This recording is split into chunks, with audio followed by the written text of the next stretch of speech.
Yemen's al-Qaida claims Paris attack, vows more violence.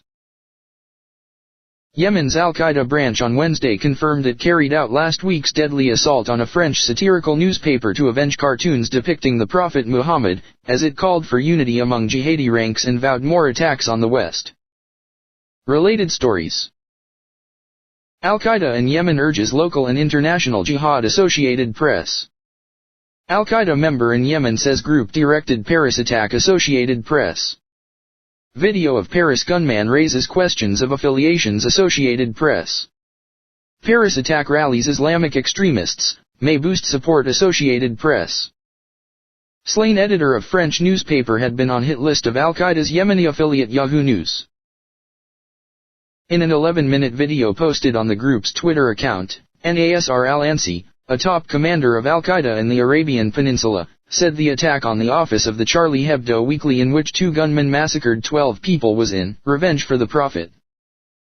He warned of more tragedies and terror in the future, saying, "You will look for peace and stability but you will not find it because of the deeds of those carrying out martyrdom operations and heroes of lone jihad." Al-Ansi said AQAP chose the target, laid out the plan and financed the operation. He said the radical Yemeni-American cleric Anwar al-Awlaki, who was killed in a U.S. drone strike in Yemen in September 2011, had arranged the attack.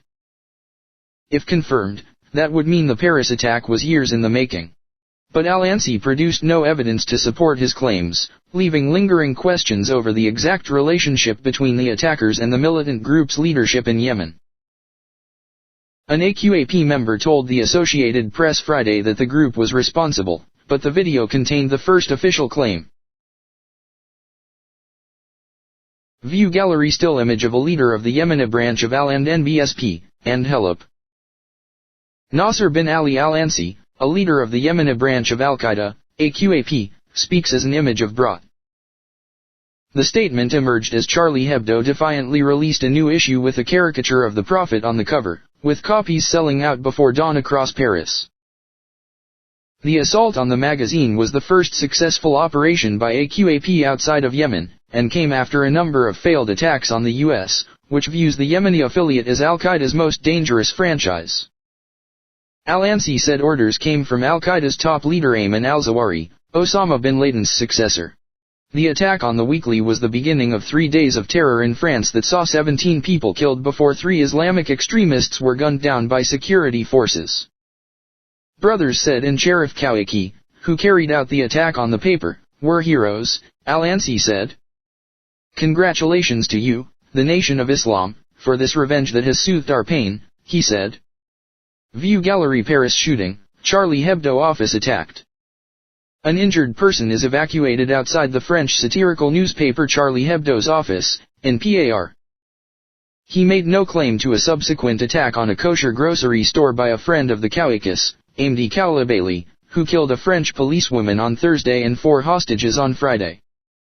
Koulibaly appeared in a video message 2 days after his death pledging allegiance to the Islamic State group, a fierce rival to al-Qaeda, and saying he had worked with the Kawakis. The Koulibaly video raised questions over possible cooperation between the rival groups, which are competing for resources, recruits and leadership of the worldwide jihadi movement, and which in Syria are battling over turf. Al-Ansi called the timing of the 2 attacks a coincidence. But he also praised Koulibaly and appealed for unity among jihadi ranks, saying the attack marked a new turning point in the history of confrontation with the West. Al-Qaeda seeks to unify the jihad and will work with other groups, said Catherine Zimmerman, a research fellow at the American Enterprise Institute. Koulibaly's support for ISIS did not appear to affect AQAP's calculations in praising his role. Thank you for watching. Please subscribe to us on YouTube, Facebook and Twitter. You can visit us on www.therealthingme.webs.com.